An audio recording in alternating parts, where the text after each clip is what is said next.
हथवा में कलमिया गाड़ी गाड़ी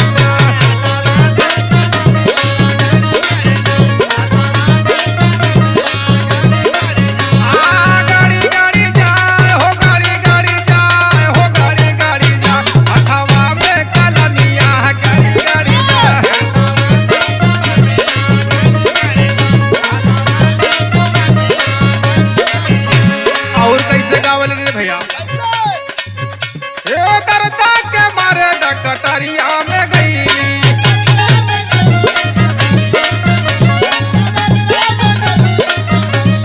डकटरिया में गई डकटरिया में